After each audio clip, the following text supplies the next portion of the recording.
It is Wednesday night, July 27th, and I'm finally going to do a walk around. I should have done this a lot earlier. This month's been a little bit crazy. Sam Marie had appendicitis, and it's not just like go and take out the appendix and you're good. She had some other issues along with it that we're still kind of dealing with.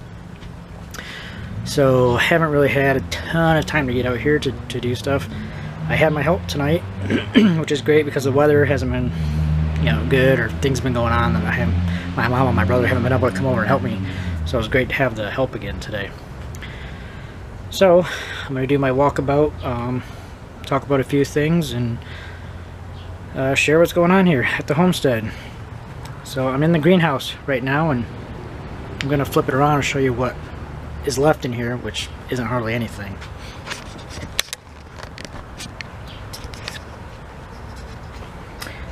Alright, so over here, there's a few tomatoes and cans left. A little pot over here. These still need to get out, obviously. At the beginning of the year, I dropped a bunch of pepper seeds, and these two are what is growing here. I don't even know what they're. I think they're sweet peppers, I'm not sure. This is one of the microtoms, and as you can see, it produced a bunch of little tomatoes, but the leaves died off. I'm not sure why on this one. It could be because it got too hot in here, honestly. Today was 113, and when it gets really hot in here and I've got everything open, the greenhouse has been as open as it can be, as far as sides rolled up, door open, windows open, and when it just gets that hot, I just come in here and spray it down, and usually it drops it down. So it was at 113 and I got it down to 99, but still it's super hot. The herb bags, I've still got thyme and basil. I've been cutting the basil back and selling that. I sell basil and the dill over here. I just cut dill for the first time today for somebody. I sell these for $1 an ounce for the fresh herbs. And most people only need like about an ounce of each of them. It's more than they think it actually is. An ounce doesn't seem like a lot, but an ounce of basil for tomatoes is actually quite a bit for 1 or 2 people. I have planted a bunch of mini bell peppers over on this side. There's a tomato down there from last year, a tomato down there from last year, and tomatoes over here from last year. None of these are actually planted. These are all just seeds from last year, or they could be something that fell out. To be honest, I'm not real sure. My mom's job today was to empty all of the flats, which she did. There was 2 flats of squash and 2 flats of tomatoes still. I know, more tomatoes, exactly what I need, right? There is still some tomatoes in pots over here, some microtoms. What are those other ones called? Make-a-bites. Not doing great. This was one that I pulled out of the ground and repotted. It seems to be doing okay. And weeds. And there's a green lettuce down there. Still growing okay. And then over here is more mini bells. If you've been following my videos, you will notice that there are no more of those tomato bags. At the beginning of the year, I said I'd recommend those. Sorry, I'm unscrewing my camera from the mount. And at the beginning of the year, I said I recommended those bags. And you can see them, I think they'll have them laying over here. These bags that were red, they're horrible. I would not recommend them. The plants did really good, got really tall, and then for some reason they just died. I'm not sure if it was from whatever the bags are made out of or what. I know it wasn't the soil, because obviously they did really good. They started producing tomatoes. Looked like they were doing great. I didn't change the watering schedule. They just died. So I lost 3 quite large tomato plants that were producing for me really well. So I don't recommend those bags. I do still recommend the canvas bags. Those are still really good, and this is my 2nd year using them, and they're still doing really good. Those plastic ones, I would never buy those. It's kind of a mess over here, and I need to get some of these tomatoes staked because they're falling down. I've got a couple staked up over here, and these are doing really well.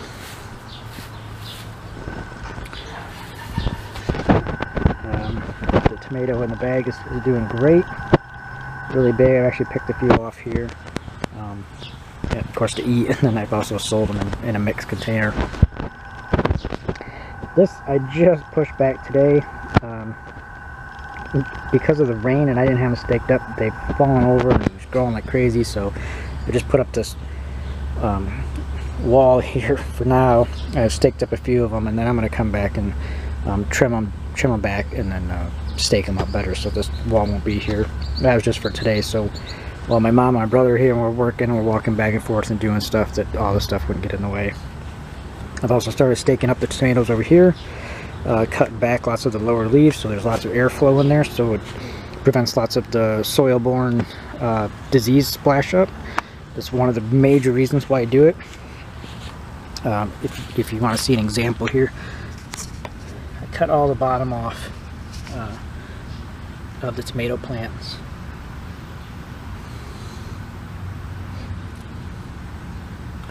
That gives lots of nice airflow in there, and then decreases the risk of when it rains or water from when I water, that splash up prevents diseases.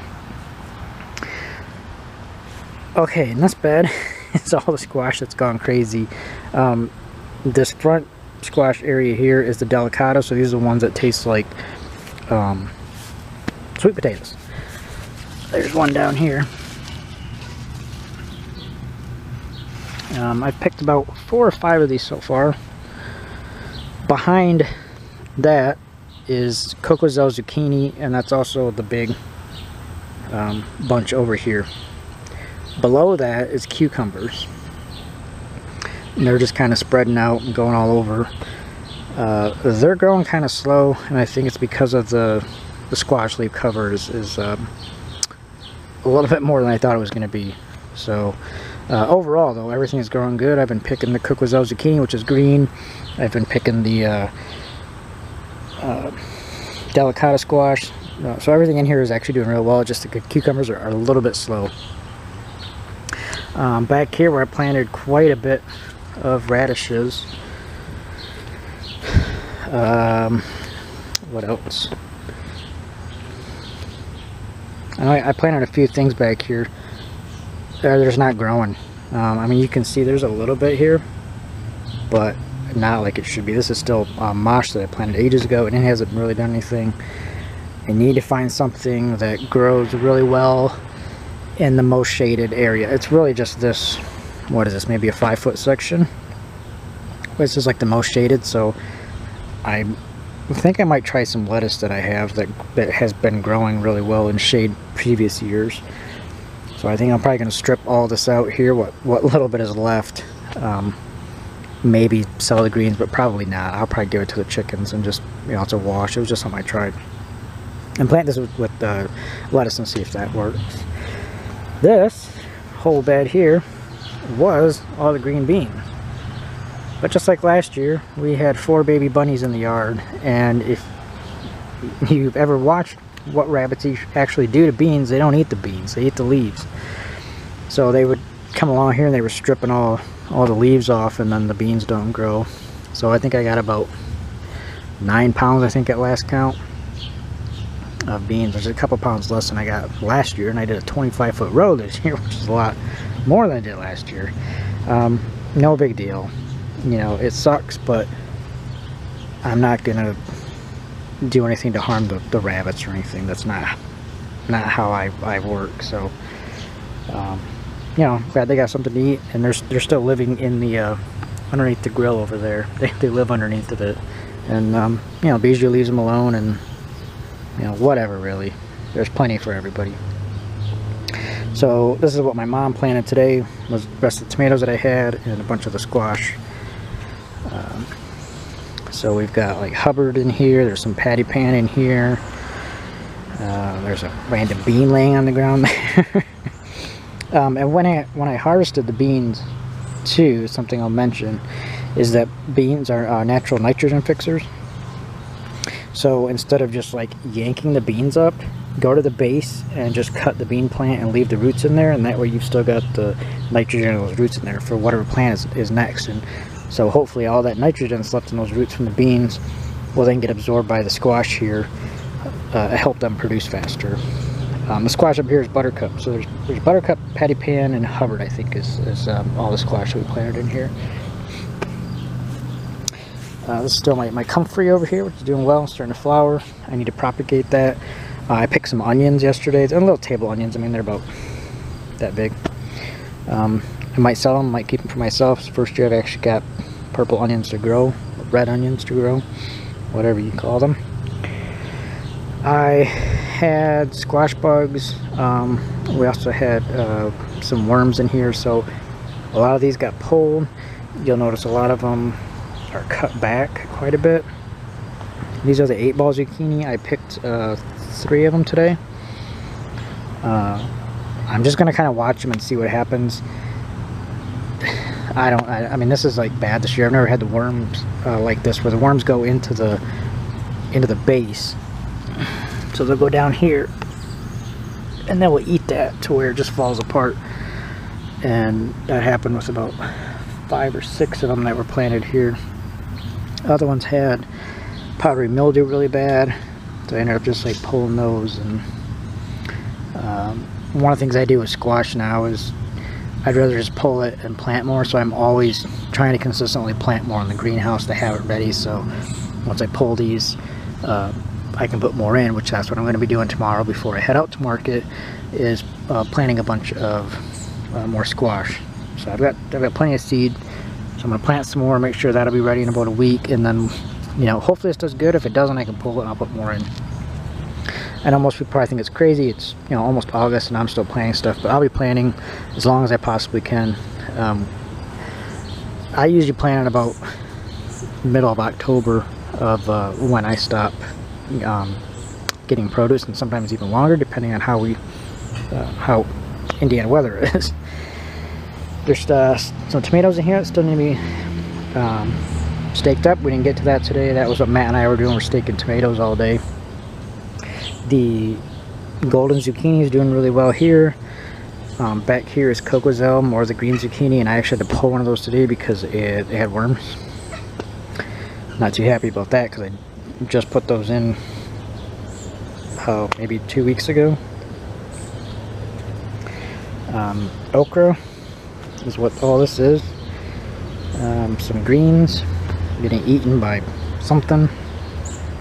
Random tomatoes that were just here from last year. So all of this is okra, all this small part here.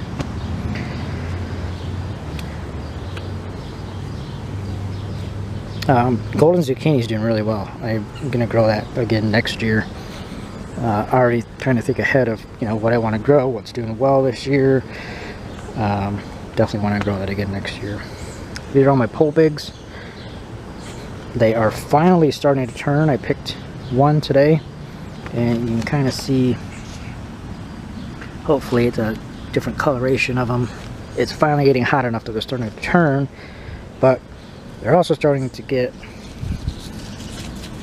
spots on the leaves. So I'm hoping that they stay healthy enough to at least turn red before I have to pull them. Because like I said in all my previous videos, these are determinate. So once I pick these, and they're all good, they're not going to grow anymore. There's some flowers on a few of them, but I'm actually just going to pick those off or cut them off because I want the fruit to turn red, and I want to be able to have those, and then I can pull these out and put something else in here. So as long as they can turn and ready to go, I'm not really too concerned about the discoloration. Back here is lettuce that has bolted because it's been so stinking hot. Excuse me. And nobody wants lettuce right now for some reason. So this will probably end up going to the chickens. In front of that is Italian basil. This I'm having a hard time selling. So something to think about if you're market sellers. is what kind of basil your customers want, and this is Italian basil, and it's got that anise licoricey flavor, which is really hard to sell, I think. Back here is a bunch more tomatoes that I planted. I'm not even sure if they're going to work. Actually, they were left in the greenhouse way too long, and I just never got a chance to get them out here planted in time. So if they work, they work. If they don't, you know, I'm not really too concerned about it, since I've got 1,000 other tomato plants out here. Definitely one thing that I realized this year is that I can't do this many tomatoes. I went a little bit bonkers, as I've said previously, and it's too much work. So I need to figure out what is working great, what isn't, and then cut back quite a bit on the varieties I grow and how much I grow. Sorry, I'm trying to fix this. I just got done watering, and this is a little bit top heavy. There we go. And I know let's walk around the other side. There's a nice good one over here. So it'll be good to have some tomatoes for market tomorrow. So on this side is more tomatoes, more determinants. These are a smaller variety. I don't remember what the name is offhand. Manitoba, maybe? Well, that says pole big one, but it's not pole big. I think it's Manitoba. Yeah. Yeah, there's the tag down there. These are Manitobas. So these are a pretty good size. So far, every tomato I've tasted has been really good. Nothing I haven't liked. Last year I grew one that I didn't like, and I can't think of the name of it. But it's just kind of bland. But so far, everything I've picked this year has been good. Tomatoes are just now turning.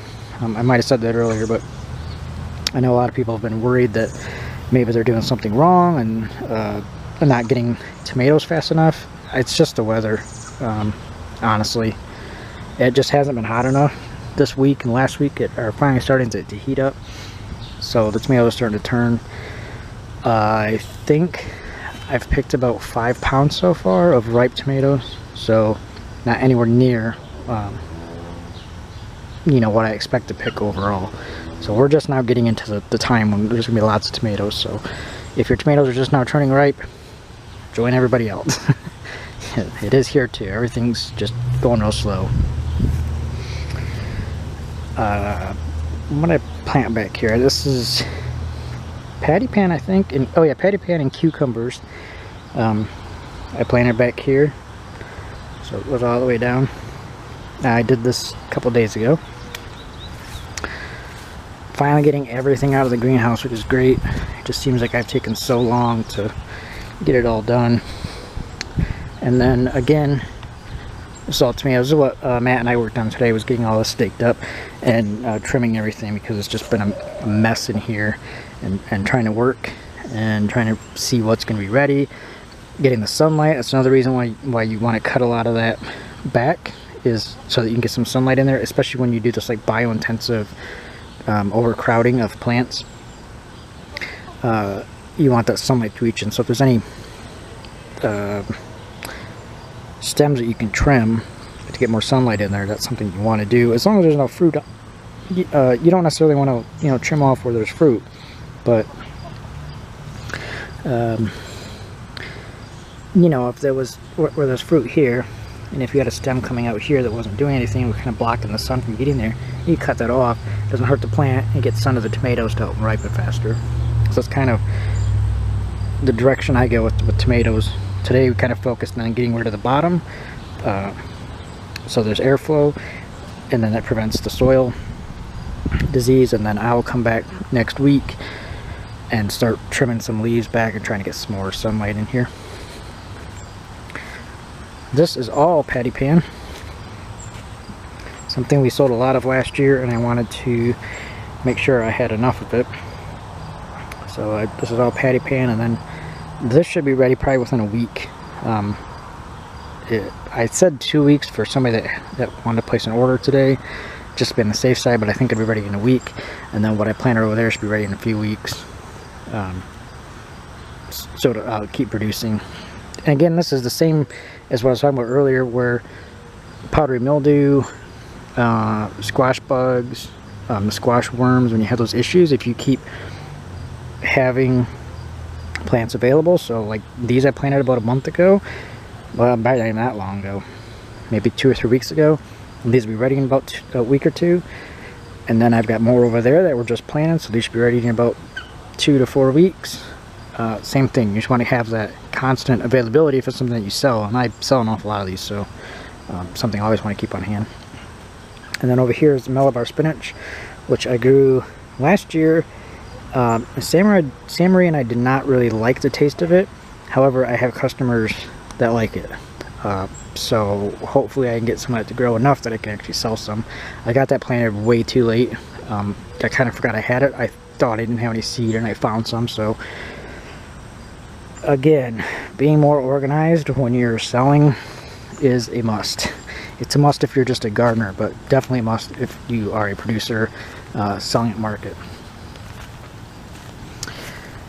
If you're wondering what I use for stakes, I'm sure you see all the wood sticks all over the place.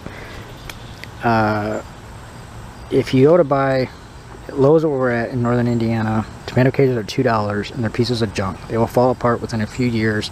They take up too much space. They don't really do the job. I still use some here and there for certain varieties, and just because it works for what I do, but once they're gone, they're gone. I'm never going to use them again. If I bought one of those for every single tomato plant, I'd go broke. You know, I mean, that's just a ton of money to spend on those things. Specialty tomato cages are really expensive, and I bought these stakes that were 99 cents each. Really heavy duty. Also work well, but again, 99 cents each, too much. PVC pipe I like. It's not great though. What I've been using now are these 1x2x8s.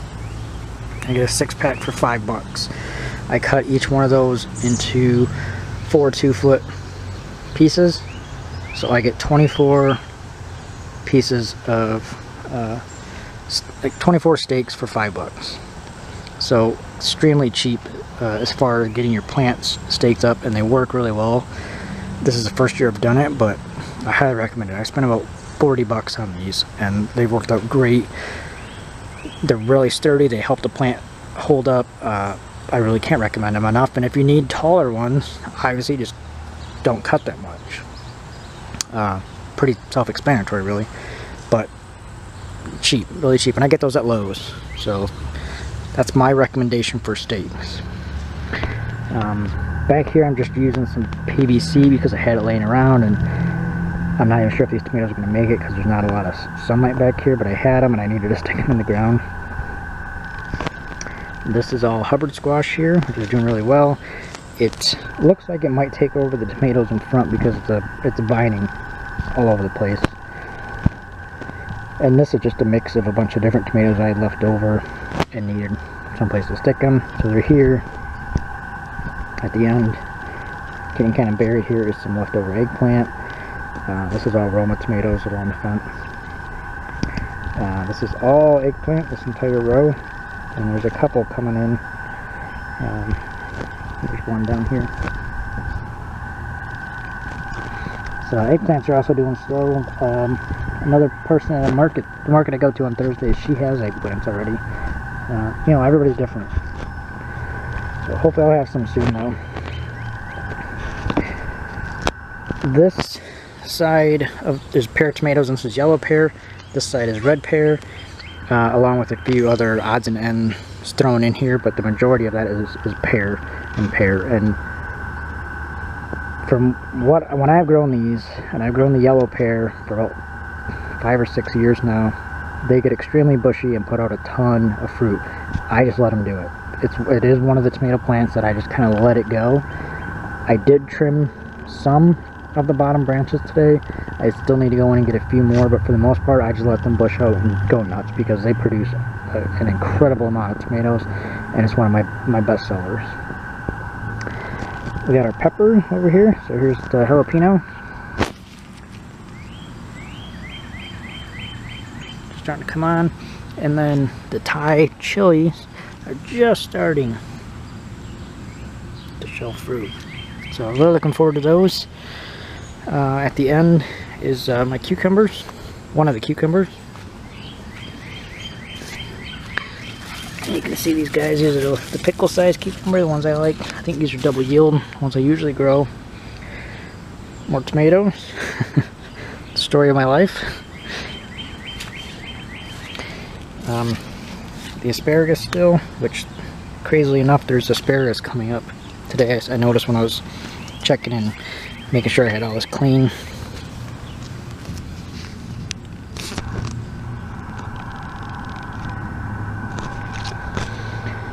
Crazy plant. I just let it go. Hopefully next year we'll actually have some asparagus. Back here is another variety of pickle, cucumber, you know, for pickling. There's a couple down here. And what's neat about these is that they have vined into the pond and they're just watering themselves. So they're actually producing quite well. Today I picked one on the vine over there by the greenhouse and it was 14 ounces. So that's a pretty good sized cucumber. I don't, you know, unless it rains, I don't really water these. So they're just watering themselves with the pond water, which is great. Oh, and the fish obviously are, you know, mutual beneficial symbiosis going on there. More of the Italian basil. Barrage is the four there. These little sweet million tomatoes here. These are super sweet. It's just like biting into sugar. I've picked a couple of these guys. These are the ones that I was really excited about. That hybrid from Johnny's. Now I cannot think of the name of them. Oh, I just cannot think of the name of them, but they're really good. Shoot.